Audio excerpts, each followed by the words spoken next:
Let's go. Let's do some GBG. We got stuff going on with The Voice that's making international news, right, Kyle Unfuck? Yes, we do. And we're going to get to that little tidbit of info in just a second. But first, just a little highlight from the show last night. John Joe, you said you wanted to give the show a fair shot. Did you happen to watch it? I taped it. I haven't watched it yet. I was watching the game, man. I got three boys. There was a big Monday Night Football game. Okay, but the thing that I thought was fascinating was this couple actually auditioned. They call themselves Beat Frequency, and they sang Katy Perry.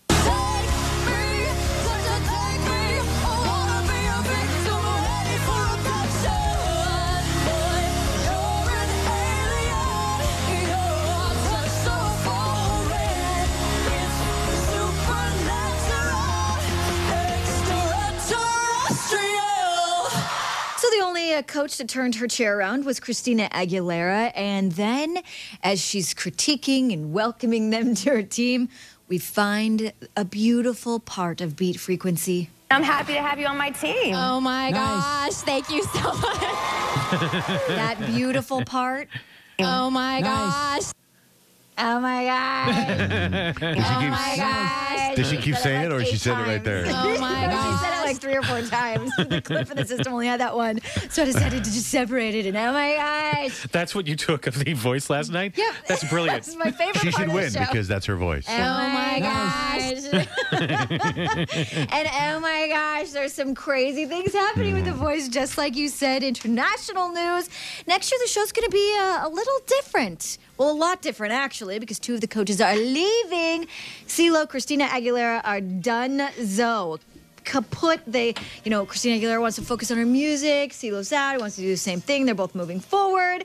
And announced as their replacements, Shakira and Usher. That's pretty cool. Usher. Usher's sick, huge. Shakira's going to be great. But what's funny about Christina Aguilera, I got to focus on my career. Adam Levine can go, hey, I had like 3 of the biggest songs of all time in the last year while I was doing The Voice.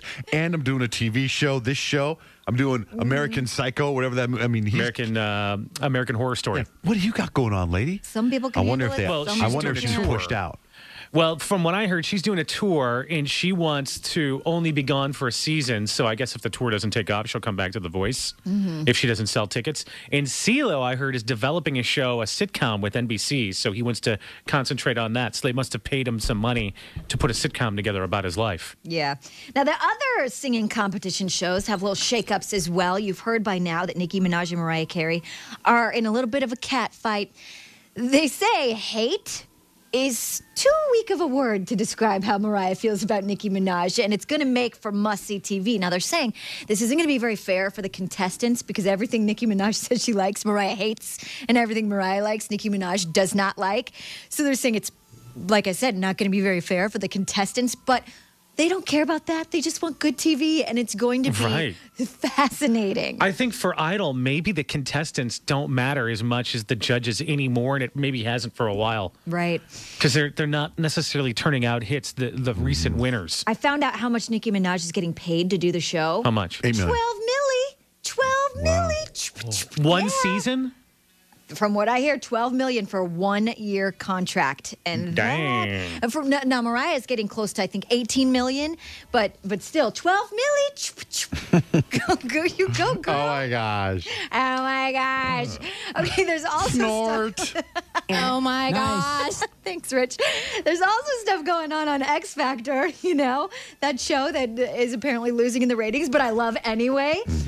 Now, Simon Cowell and Demi Lovato were on with Conan the other night, and Conan said, okay, so, you're getting killed in the ratings. Give everyone a sell. Why should people watch X Factor? Next week, Britney is doing half the show topless.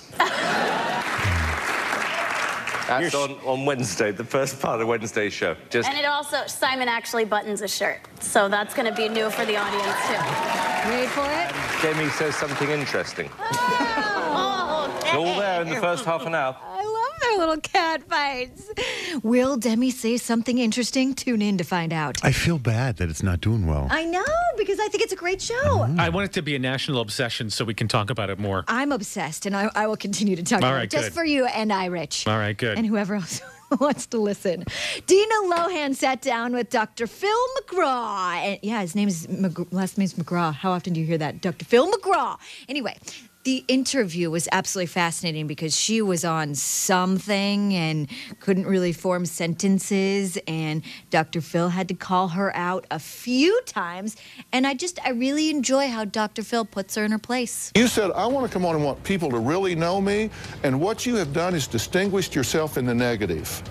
You have come on here and been phony and inauthentic with these deflections and dodges, and that doesn't help. Truth will prevail. So what does that mean? Truth will prevail. You have to ask me. I did. That was the question. What does it mean the truth will prevail? If we don't hear the truth, it can't prevail. And you say, and I said that, so that does... Okay. What? Never mind. Poor Lindsay Lohan didn't stand a chance with that mom. At that point, Dina Lohan takes her two middle fingers, read between the lines, sticks them up and says, sorry. Like, right to him? Yeah, to the camera. To his face? To the camera. I would have been, after he would have said all that stuff to me, you came in here and he starts bagging on it, I would look at him and go, thank you. And that's why you would have survived that interview a lot better than Dina Lohan. Is she trying to be cute and flirt with him during part of it too? She's like, oh, you. She's like, I'm going to scoot closer to you to make this more personal. But it's, it's really like a drunk cougar, at a bar. I mean, it was really bad. I'm not smart enough to understand his put downs. Oh my God, Dr. Phil, stop. Thank you. It's my honor, truly. We got a thing, huh? It's my thrill to be here. Thank you. Anywho, it is fascinating. And all the videos are in one convenient place for you to check out right now. JohnJaneRich.com, keyword GBG. What's a poo